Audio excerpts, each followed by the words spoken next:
Have you ever felt that instinctive urge to run even when everything seems normal? These 5 women ignored that feeling. What followed were hours of pure psychological horror in locations that seemed ordinary at first glance. The security footage from one of these places still gives me chills.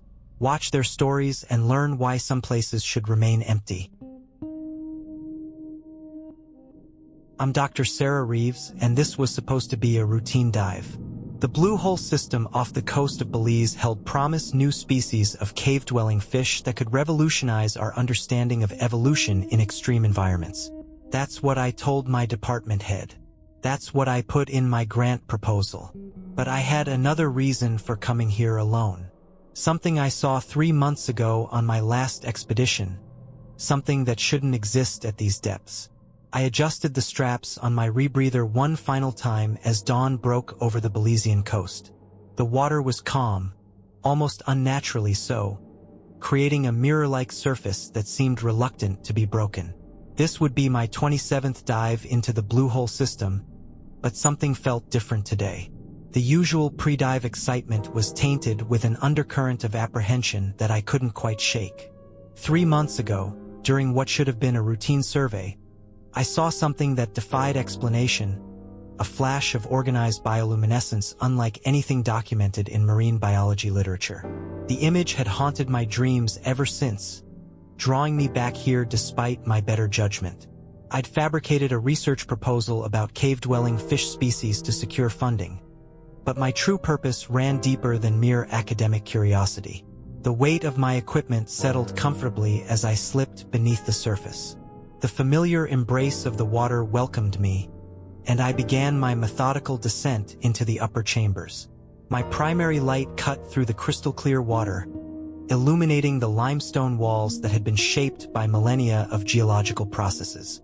I paused at regular intervals, collecting water samples and documenting the usual cave fauna: blind shrimp, specialized bacteria colonies, the occasional cave fish. At 50 meters, I noticed the first anomaly. A faint bluish-green luminescence clung to the rock face, different from the bacterial colonies I'd studied before. The pattern seemed almost deliberate, like trail markers leading deeper into the cave system. My scientific mind warred with instinct as I documented the phenomenon. The traces weren't random. They formed a distinct path toward an unexplored section of the cave. Logic dictated that I should stick to my planned route. Cave diving's first rule is never to deviate from your mapped course. But the discovery could be groundbreaking: a new species of bioluminescent organism, perhaps even the source of what I'd glimpsed months ago. I checked my equipment readings. Air supply at 85%, backup systems functioning normally, no signs of equipment stress. The decision to follow the luminescent trail was probably made before I even started the dive. The new tunnel was tight, barely wide enough for my equipment. The walls displayed an unusual smoothness that seemed out of place in the natural formation. My light revealed more of the bioluminescent traces, stronger now, pulsing with an almost hypnotic rhythm. The tunnel gradually widened into a chamber that wasn't on any of my maps. The space was vast, far larger than anything previously documented in this system. That's when my primary light failed. The sudden darkness was absolute, save for the ghostly blue-green glow that now seemed to emanate from multiple points around the chamber. My training kicked in, and I reached for my backup light, trying to keep my breathing steady despite the spike of adrenaline. The backup illuminated a scene that made my blood run cold. The passage I'd entered through had partially collapsed behind me. I approached the fallen rocks, fighting back panic as I assessed the situation. The gap was too small for me to squeeze through with my tanks. My air supply read 4 hours remaining, enough time for a normal ascent, but not in these circumstances. The irony of my situation wasn't lost on me. I'd violated the cardinal rule of cave diving, and now I was paying the price. A movement caught the edge of my light beam, something quick and deliberate, disappearing into the darkness before I could focus on it. I spun around, sweeping my light across the chamber. The beam revealed ancient carvings on the walls, definitely human-made, depicting figures that seemed to be swimming or perhaps living underwater. The implications were staggering. but I had more immediate concerns. The clicking sounds started quietly at first, almost imperceptible over the sound of my own breathing through the rebreather. They echoed through the water, making it impossible to pinpoint their source. The noise grew more distinct, more purposeful, seeming to come from all around me. My light beam caught flashes of movement in the periphery, always just out of clear view. I pressed myself against the carved wall, trying to minimize my vulnerable angles. My scientific mind was cataloging details even as fear threatened to overwhelm me. The clicks followed patterns almost like language. The movements suggested multiple entities. The bioluminescence responded to their presence, growing brighter and dimmer in rhythm with their activity. I wasn't documenting a new species. I was in its territory. The sound of displaced water behind me triggered my fight-or-flight response. I whirled around, light beam cutting through the darkness, and found myself face-to-face with Dr. James Chun.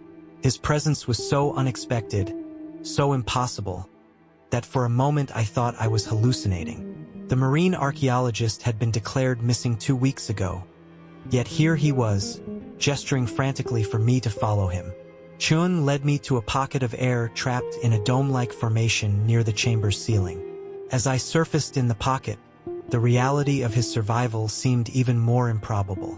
He'd created a makeshift camp on a narrow rock shelf, complete with emergency supplies and what looked like research equipment. But something was off about him. His movements were erratic, his eyes never staying fixed on one spot for too long. As my eyes adjusted to his bare minimum light setup, I noticed his dive slate was covered in cramped, obsessive writing equations, sketches, and what appeared to be attempts at translating sequences of clicks into some kind of language. Chen's explanation of his discoveries tumbled out in a mix of scientific jargon and almost mystical revelations. He'd found evidence of an ancient civilization that had somehow adapted to permanent underwater life. The carvings weren't just decorative. They were records of their transformation. The clicking sounds grew louder, more insistent. Chen's demeanor changed instantly. He became almost reverential, pressing himself against the rock wall and making responsive clicking noises of his own.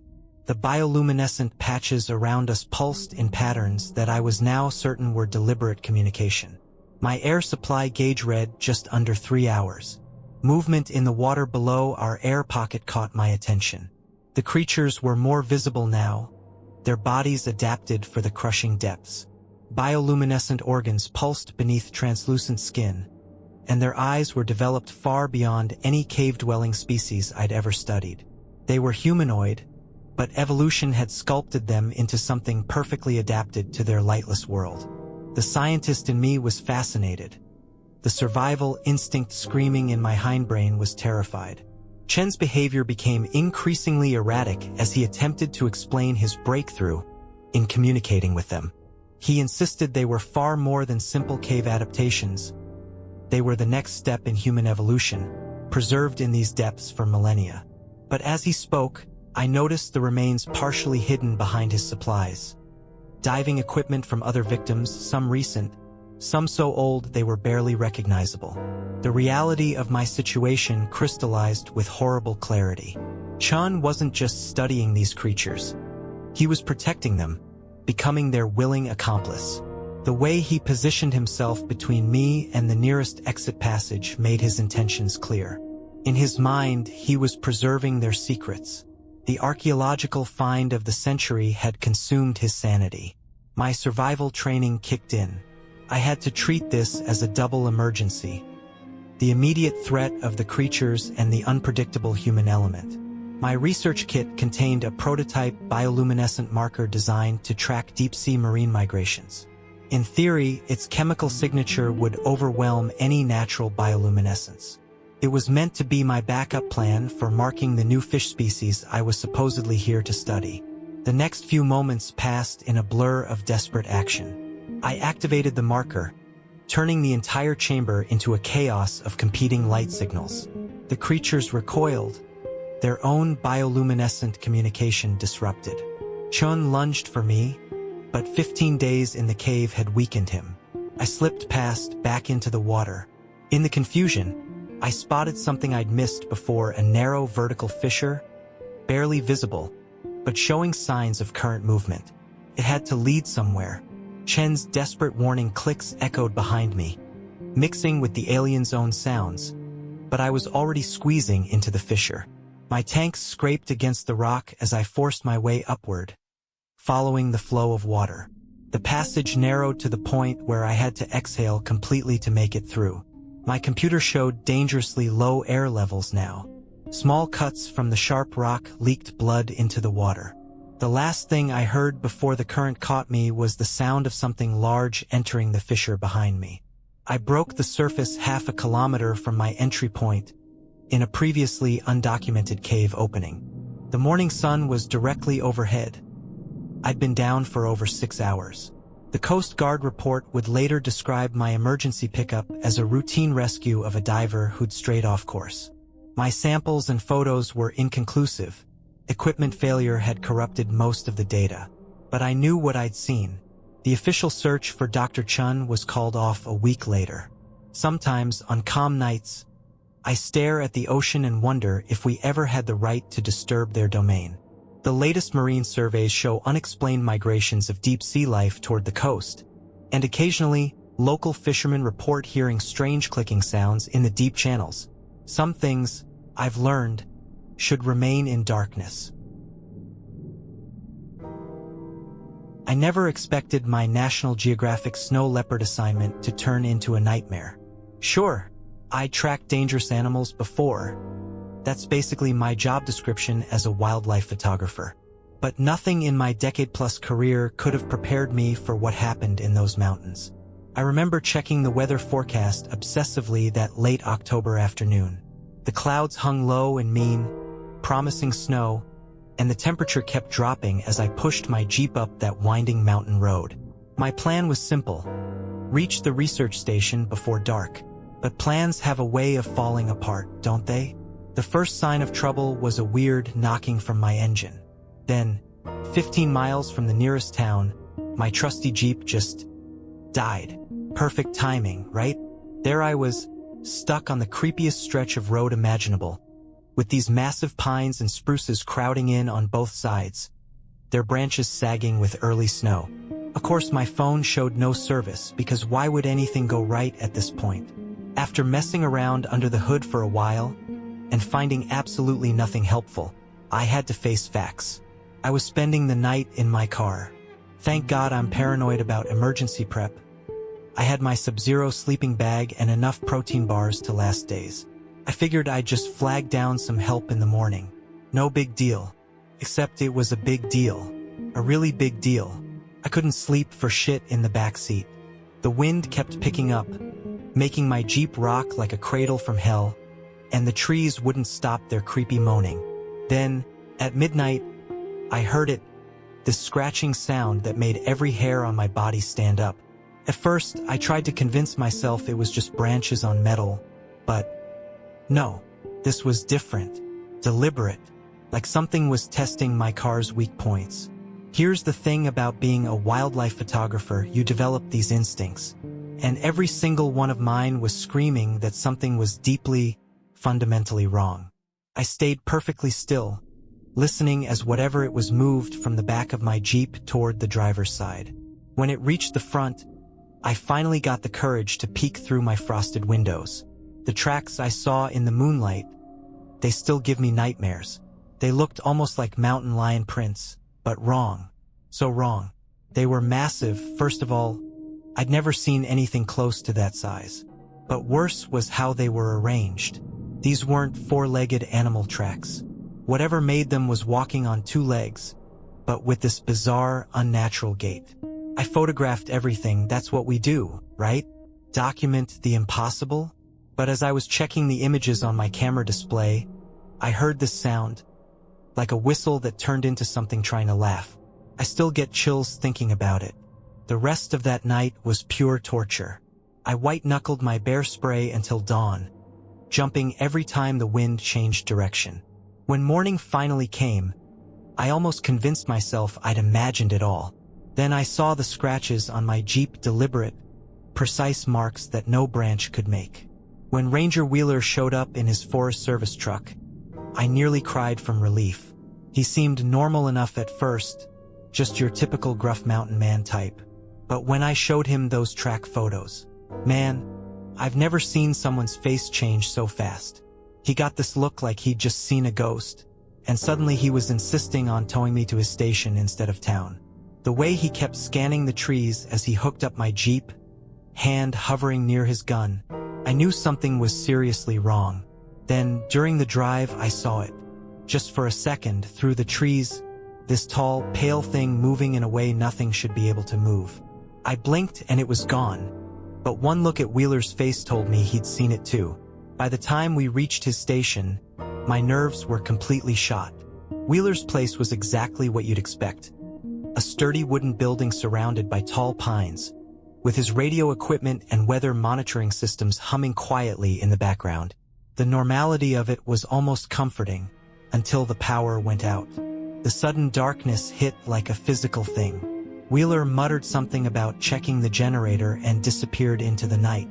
I stood there, hugging myself in the beam of my flashlight, trying to convince myself that the shadows weren't moving.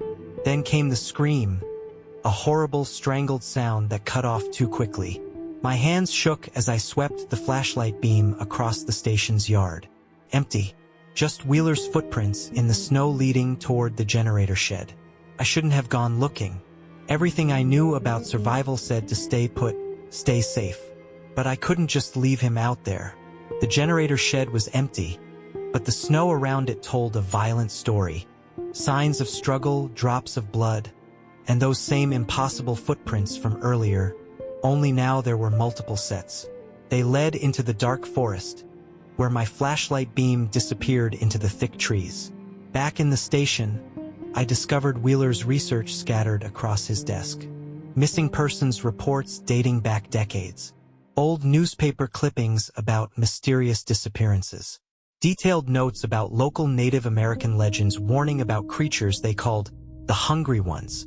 Beings that hunted in the past, drawn to the lights and sounds of human technology. I almost dropped my camera when I reviewed the photos I'd taken during the search. There, at the edge of one frame, was something my eyes had missed. A figure impossibly tall and thin, with limbs that bent at wrong angles. Its skin was pale and translucent, like cave fish I'd photographed in underground lakes. The image was blurry, but clear enough to haunt my dreams forever. Then the scratching started again. Not just from one direction this time, they were all around the station. My wildlife photography experience kicked in, and I began tracking their movements. They were using pack hunting tactics like wolves, testing the building's defenses, looking for weak points. Hurting me, I found Wheeler's emergency supplies, including a flare gun. 6 shots. Not much, but better than nothing. The creatures seemed to be avoiding my flashlight beam, which gave me an idea. I set up my camera equipment around the station, creating a makeshift alarm system with the flashes. Time became a blur of adrenaline and terror. My world narrowed to the sound of scratching, the pop of camera flashes, and glimpses of pale, elongated limbs retreating from the light. I lost count of how many times they almost got in. The windows held, barely. Every time a flash went off, I heard their inhuman shrieks of pain. As dawn approached, they grew desperate. The attacks became more frequent, more violent. I was running out of battery power for my lights when I heard banging at the front door. It was Wheeler, alive but badly injured. His clothes were torn and bloody, but he was still clutching his rifle. The creatures lunged for the doorway as I pulled him inside. In the chaos, I saw them clearly for the first time. They were even more horrifying than the legends suggested. But now we knew their weakness. Wheeler's flares and my camera flashes drove them back, their pale skin blistering in the bright light. We made a break for his truck as the sky began to lighten. The creatures pursued us all the way down the mountain, their shrieks echoing off the cliffs. Only when the sun finally crested the horizon did they retreat, slinking back into whatever dark caves they called home. I had the evidence, dozens of photos showing those impossible beings, clear enough to prove their existence, to warn others. But Wheeler convinced me to keep them private. There would always be people drawn to the mystery, he said. Thrill seekers who'd come looking, despite the warnings. Sometimes truth isn't worth the cost. I did keep one photo, though. The last shot I took before leaving the pass. At first glance, it looks like an ordinary mountain scene, snow-covered peaks against a gray sky. But if you look closely at the cave mouths dotting the cliffs, you can see them. Dozens of glowing eyes watching, waiting for the next person to break down on that lonely road. Even now, years later, I still wake up sometimes thinking I hear scratching outside my window. I've never gone back to Blackridge Pass, and I turned down every assignment that would take me near those mountains. Some stories aren't meant to be told. Some secrets are better left in the shadows, where they belong. I still work as a wildlife photographer, but something changed in me after Blackridge Pass. These days, I find myself drawn to documenting gentler creatures, songbirds, deer, the kind of animals that don't trigger that primal fear response. My colleagues joke about how I've gone soft, trading dangerous predators for butterfly photography. They don't understand why I always return to my hotel before sunset, or why I keep my camera's flash ready even during daytime shoots. Sometimes, when I'm developing photos in my darkroom, I'll catch myself staring at the shadows in the corners, making sure they aren't moving. Wheeler sends me updates every few months, short, cryptic texts that really just mean, I'm still alive. He's still up there, guarding that lonely stretch of road, warning away curious hikers with stories about dangerous wildlife and unstable terrain. We never talk about what really happened, but every year when the first snow falls, he sends me the same message, they're still hungry. And every year, I delete another request from National Geographic to document the mysterious disappearances in Blackridge Pass. I never should have ignored the storm warnings. The rain hammers against my Land Rover's windshield as I crawl along the mountain pass, wipers barely keeping up with the deluge. What started as a routine research expedition has turned into a fight against nature itself. Through the sheets of water, I can barely see more than a few yards ahead. The landslide catches me completely off guard. 1 second I'm inching forward, the next my world is spinning. Training kicks in, I turn into the skid, but it's useless on the muddy road. My heart stops as I feel the back wheels slip over empty air. When the vehicle finally stills, I'm half hanging over the cliff edge, my hands shaking on the steering wheel. I try the engine 3 times before accepting it's dead. That's when I notice something through the rain that shouldn't be there, the dim outlines of what appears to be a village in the valley below. I double-check my maps, but there's nothing marked in this area. With night approaching and the storm getting worse, I have no choice but to leave my vehicle behind. The descent nearly kills me twice. By the time I reach level ground, I'm soaked to the bone and shivering. What I find makes me question my senses. A perfect circle of traditional Chinese buildings, each one pristine despite the apparent abandonment. As an anthropologist, I've seen my share of deserted settlements, but this is different.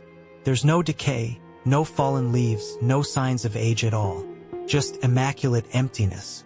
The symbols catch my professional eye immediately. Carved into each doorframe are markings that almost resemble Chinese characters, but they're wrong somehow, distorted in ways that make my skin crawl. I've spent years studying ancient scripts, but these are like nothing I've ever encountered. The creak of a door behind me nearly makes me jump out of my skin. An elderly Chinese woman stands in the entrance of the largest building, her silver hair pulled back traditionally, her posture unnaturally straight. She introduces herself as Elder Maya Baker, and though her smile seems welcoming, something in her eyes makes my stomach tighten. Still, with the storm worsening, I accept her offer of shelter. Her house is an anthropologist's dream, or it should be. Artifacts and scrolls cover every surface, but something feels off. Everything is too perfect, too carefully arranged, like a museum display rather than a lived-in space. The burning herbs make my head swim. While Maya prepares tea, I explore the guest room.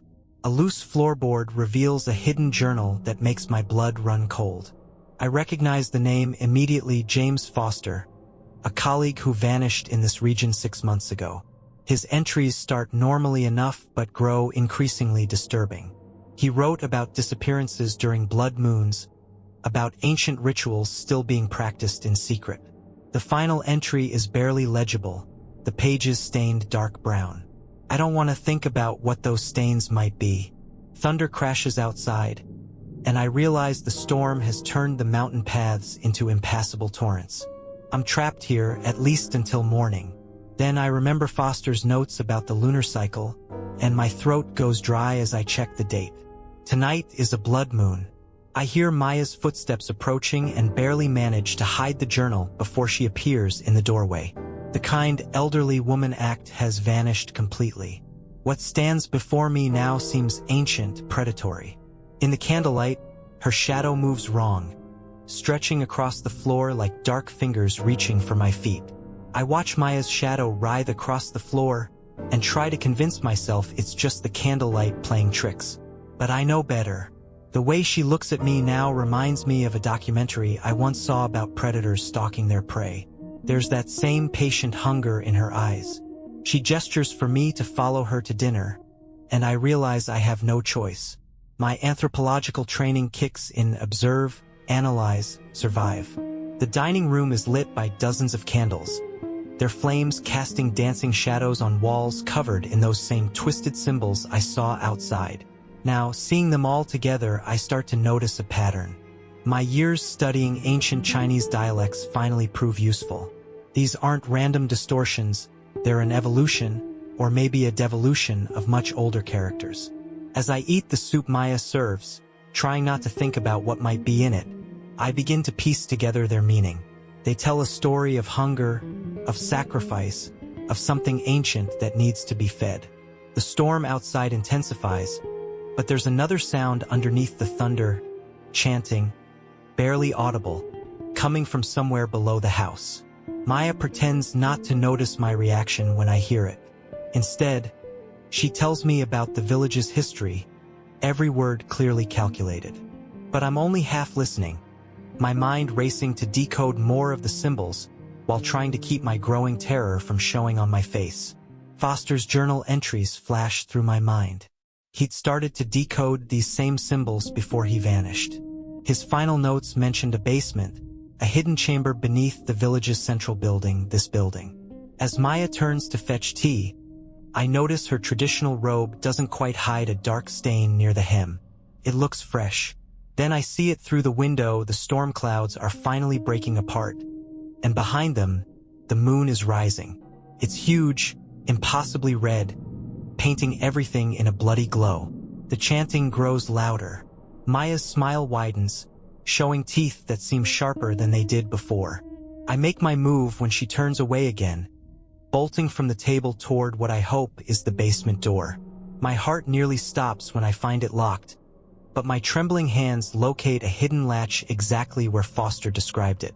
Behind me, Maya's footsteps approach with unhurried confidence. The stairs lead down into darkness. My phone's flashlight reveals walls covered floor to ceiling with those symbols. And now I can read enough to wish I couldn't.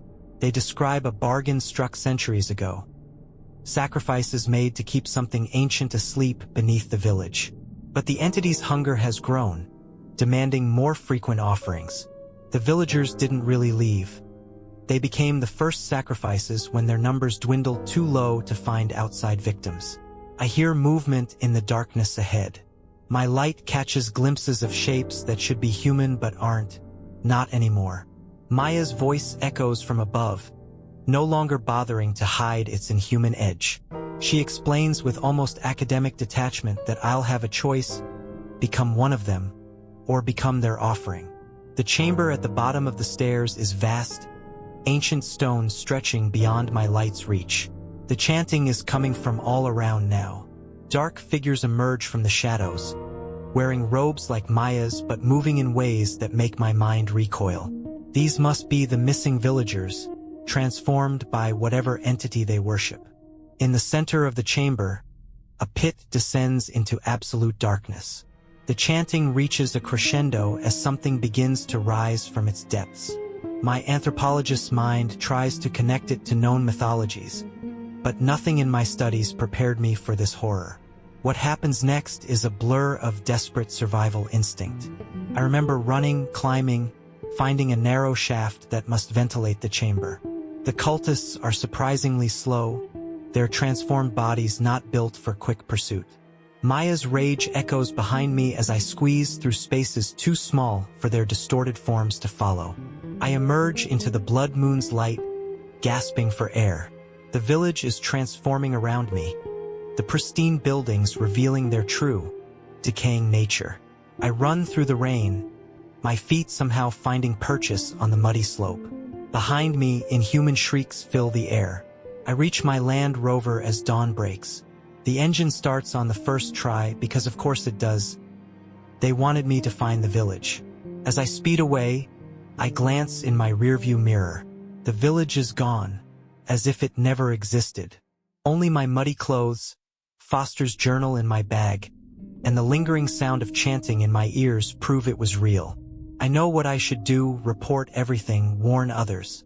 But I also understand now why Foster's last entry begged anyone who found his journal to stay silent. Some truths are too dangerous to share. The world isn't ready to know what sleeps beneath those mountains, or what price is paid to keep it sleeping. The next blood moon is in 3 months. Sometimes I catch myself calculating how many travelers might wander into that valley before then, and how many will be enough to keep the ancient hunger satisfied. Those thoughts keep me awake at night, along with the knowledge that somewhere in those mountains, Maya is still waiting, and the entity below is growing hungrier. The worst part is the dreams. Every night since my escape, I find myself back in that chamber, but this time I don't run. Instead, I watch as the thing from the pit emerges fully, and each time it shows me more of itself, more of the truth. I see the history that Maya only hinted at, centuries of bargains and sacrifices, the true origin of so many abandoned villages in these mountains. I've returned to my academic work, but everything feels hollow now. How can I lecture about traditional folklore and rituals when I know what really lurks behind some of them? My colleagues have noticed the change in me. They attribute it to stress, suggest I take a sabbatical. They don't notice how I tense up when they mention planning research trips to remote areas, or how I subtly discourage their interest in certain regions. Last week, I received a package. No return address, just a small box containing a single carved symbol, the same ones I saw in the village. Beneath it was a date, the next blood moon. I burned it immediately, but the message was clear. Maya is inviting me back, offering me another choice. Sometimes, in my darkest moments, I wonder if becoming one of them would be better than living with this knowledge. The blood moon rises again soon. I've already requested time off, booked a flight. Not to run away, but to watch. To count how many hiking trails and roads mysteriously close due to weather conditions in that region. To track the missing persons reports that will inevitably follow. And to live with the guilt of doing nothing to stop it, because now I understand why Maya and her people made their choice. Some hungers can't be stopped, only contained.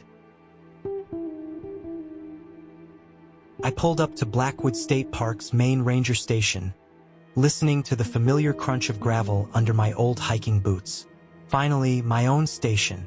The morning sunlight lit up the fall colors around me. All those reds and golds I'd been dreaming about since I took this posting. But something felt off. The forest was too quiet. In my 10 years as a ranger, I'd never heard woods this silent. Funny how life works out. I remembered all those eye rolls and suggestions that I might be more comfortable in an urban park, or better yet, behind a desk. 10 years of that crap, having to work twice as hard just to get half the respect. But here I was, Autumn Hayes, finally running her own station. Even if it was one nobody else seemed to want. I found the key right where Roberts had said it would be, hidden behind that loose brick by the back door. The stale air that hit me when I walked in made me wrinkle my nose. Place hadn't been opened up in weeks, by the smell of it. Weird, considering tourist season was right around the corner. After dumping my stuff upstairs in what would be my apartment, My growling stomach led me to check out the only diner in the tiny town nearby.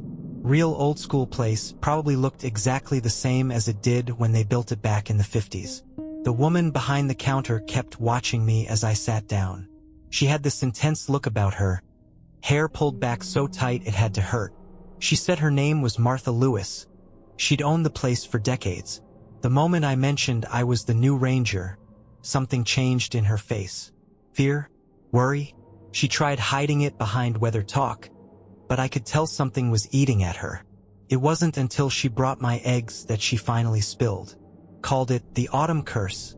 Told me about rangers going missing during the fall equinox. Part of me wanted to laugh it off as small-town superstition, but the way her hands shook as she spoke, that got to me. Later that day, I checked out the old ranger's cabin.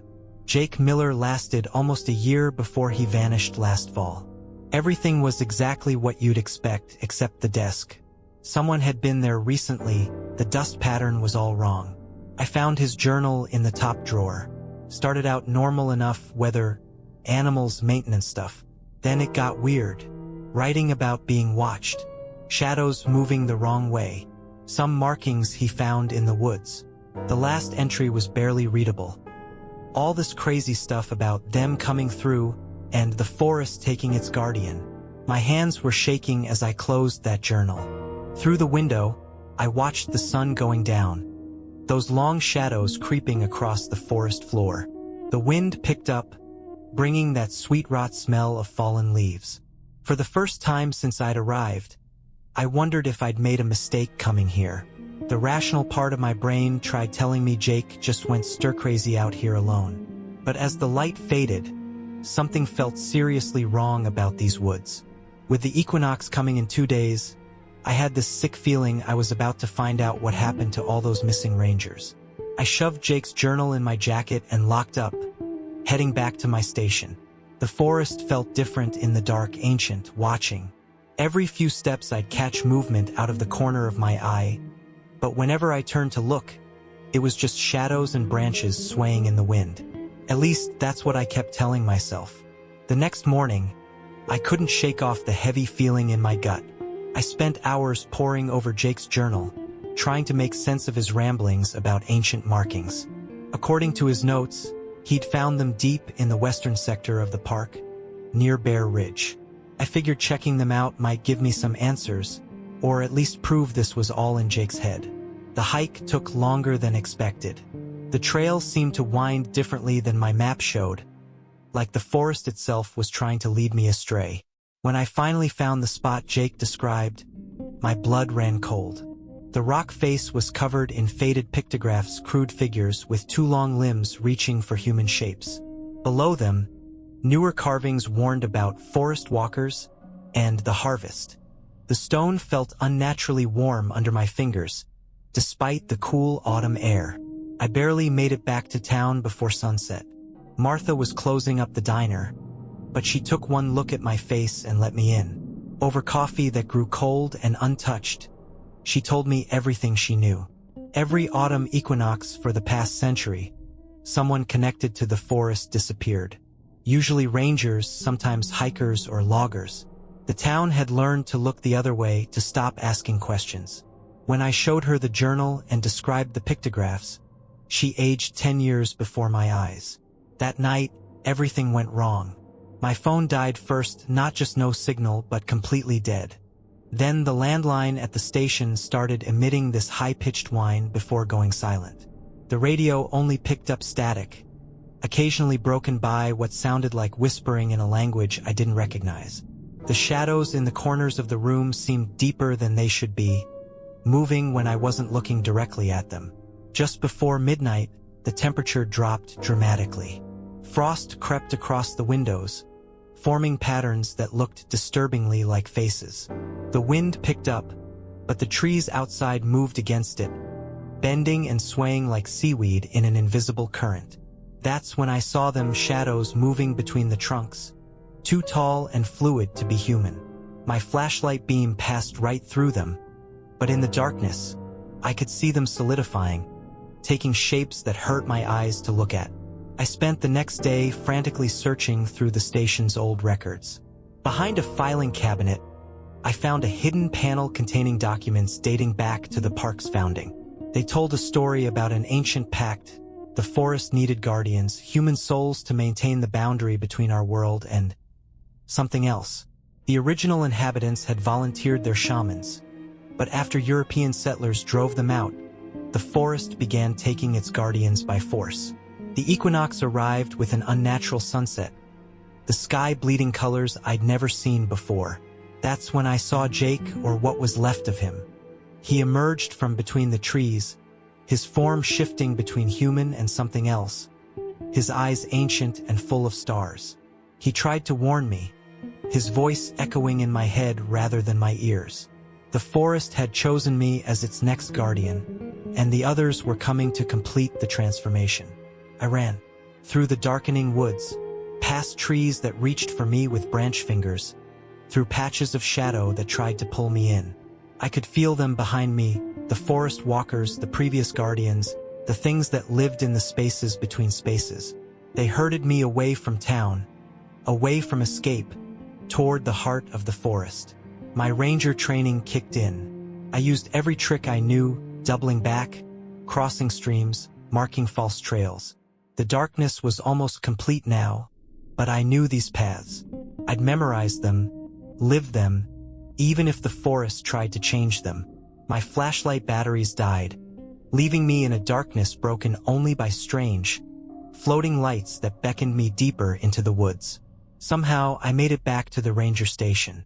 Inside, the air felt thick, like breathing underwater. The hidden documents had mentioned a way to break the cycle, a choice that could be made at the moment of transformation. But it would come at a price. As the forest walkers surrounded the station, their forms towering into the canopy, I had to decide. Try to escape and leave the forest to take another victim next year, or accept the guardianship on my own terms and use it to protect others. In those final moments, as the shadows seeped under the doors and the walls creaked with the weight of ancient things, I made my choice. I was a ranger, after all. It was my job to protect, not just the forest, but those who entered it.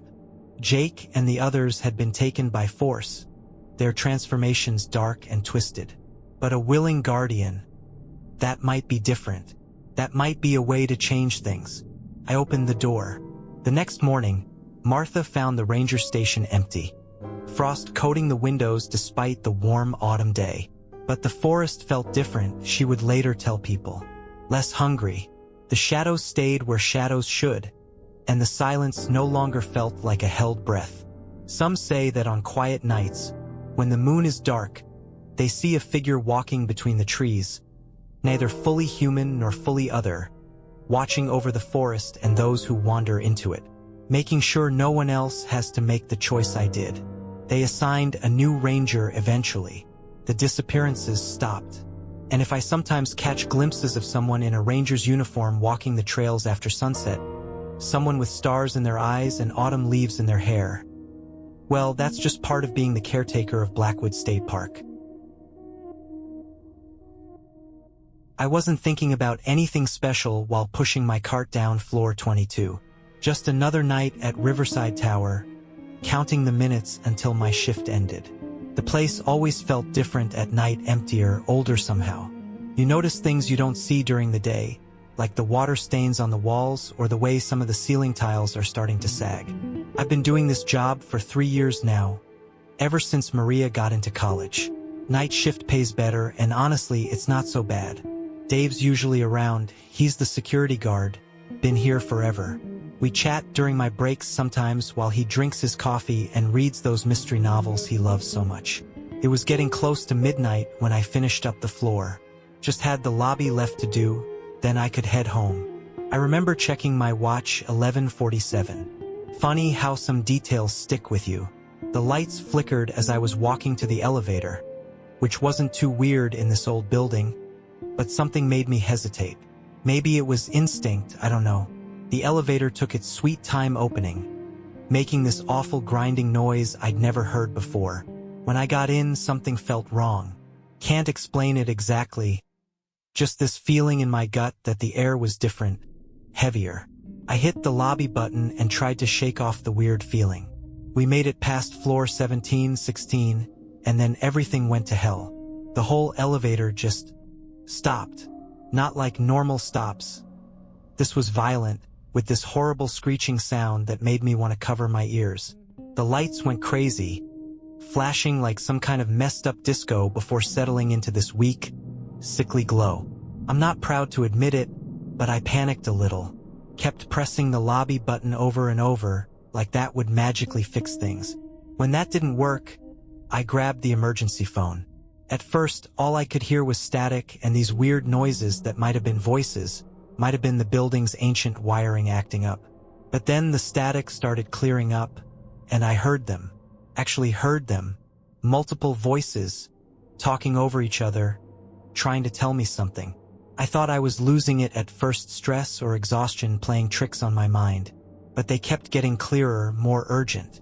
They were trying to warn me about something coming up the shaft. That's when I heard the scratching.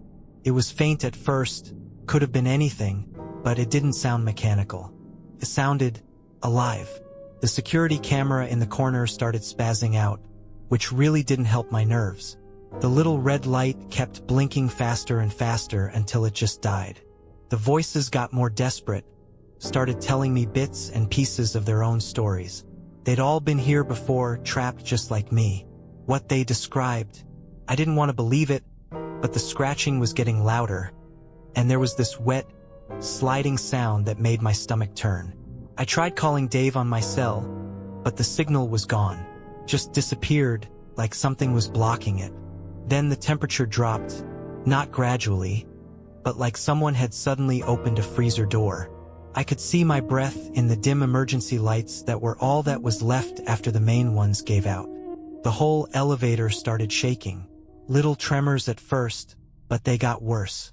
Each time it shook, this blast of cold air would hit me, and I swear I could feel something getting closer. If it wasn't for the voices on that phone, telling me what was coming, I don't know what I would have done. The voices kept getting more insistent, talking over each other like they were running out of time. I started picking up bits about what happened to them, maintenance workers, late-night office workers, even another cleaner like me. All of them trapped in the same elevator. All of them trying to warn me about what was coming. The scratching was getting closer.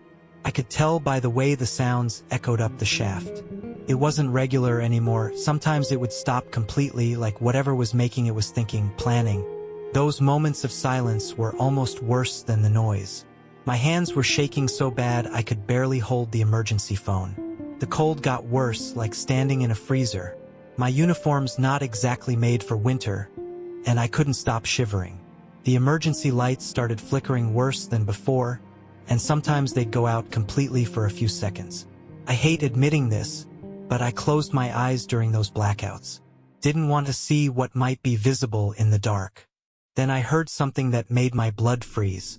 My daughter's voice, calling for help from somewhere below.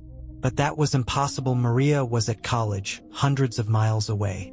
The voices on the phone started shouting warnings, telling me not to answer, not to make a sound. They said the thing climbing up could mimic voices, trick people into responding. I bit my lip so hard I tasted blood, fighting every instinct to call back to what sounded like my baby girl. That's when I saw it. A shadow moving under the elevator door. Not normal shadows, but something that seemed to absorb what little light was left. The voices got really specific then, telling me exactly what I needed to do. The maintenance hatch in the ceiling. They said it wasn't an escape route, but I'd need it soon. My hands were numb from the cold, but I managed to get it open. The thing outside started making these sounds, not just Maria's voice anymore, but mixing in other voices I knew. Dave's gruff tone asking if I was okay.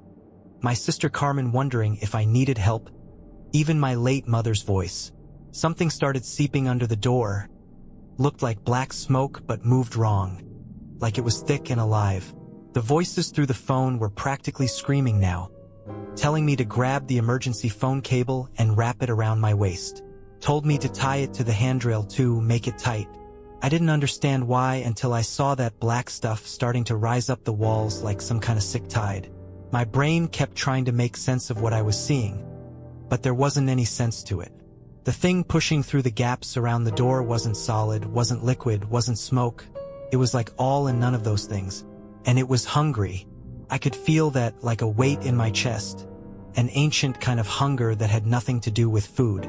The voices had been right about the cable.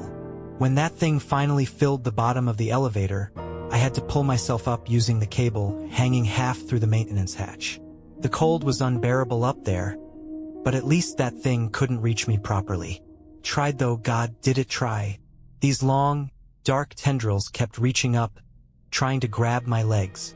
The whole elevator was creaking and swaying. I don't know how long I hung there, muscle screaming, watching that thing try to get me. Time got weird. Could have been minutes, could have been hours. The voices kept encouraging me, telling me to hold on just a little longer. They'd done this before, they said. Failed before. But maybe this time, with all of them helping, it would be different. Then everything happened at once. The thing made this sound not like any of its fake voices, but something older, angrier. The elevator dropped a few feet suddenly, and I screamed. But instead of falling, there was this surge of power. The lights came back on, bright as day, and the elevator started moving down fast. That thing made another horrible sound and disappeared like someone had pulled a plug in a drain. When the doors finally opened in the lobby, I practically fell out. Poor Dave looked like he'd seen a ghost. Guess I did too. He helped me up, started asking what happened, but I couldn't find the words. That's when I saw something on one of his security monitors. Just for a second, these faint shapes like people standing in the elevator, dozens of them. They looked peaceful. Then the screen flickered and they were gone. I quit that night. Couldn't even go back up to get my cleaning cart. Dave understood, said he'd get someone else to grab it. As I was leaving, I glanced back at the elevator one last time. The doors were closed, lights working normally like nothing had happened. But I swear I could feel them in there, still watching, still waiting to warn the next person. Sometimes I drive past Riverside Tower late at night, even though it's not on my way home anymore. I can't help myself. The elevator's still running. I can see its lights moving up and down through the windows, like a slow heartbeat in that aging concrete body. Part of me hopes it breaks down again, traps someone else. Not because I want anyone to go through what I did, God no, but because I know they won't be alone. They'll have help. They'll have voices to guide them. All those souls, still keeping their endless watch. I've spotted Dave sometimes, doing his rounds through the lobby windows. He's still there, night after night, watching those elevator lights just like I do. Once our eyes met through the glass, and he gave me this slight nod, like we both understood something nobody else could. Sometimes I wonder if he's part of it too, another guardian, just in a different way. The thing in the shaft must hate him, hate how he quietly warns people to take the stairs after dark. The building's getting older now. They've renovated the lobby, installed new security cameras, but that elevator that they haven't touched, maybe can't touch. Every time I see those doors, I think about the voices on that phone, wonder if they're still waiting, still watching, still ready to help the next person who gets trapped in there with that ancient, hungry thing. And maybe that's the real reason I drive by, not to remember what happened, but to make sure they know they didn't save me for nothing. That their sacrifice wasn't wasted. Maybe someday that thing will go hungry long enough to die, but until then, they'll keep their vigil. And so will I.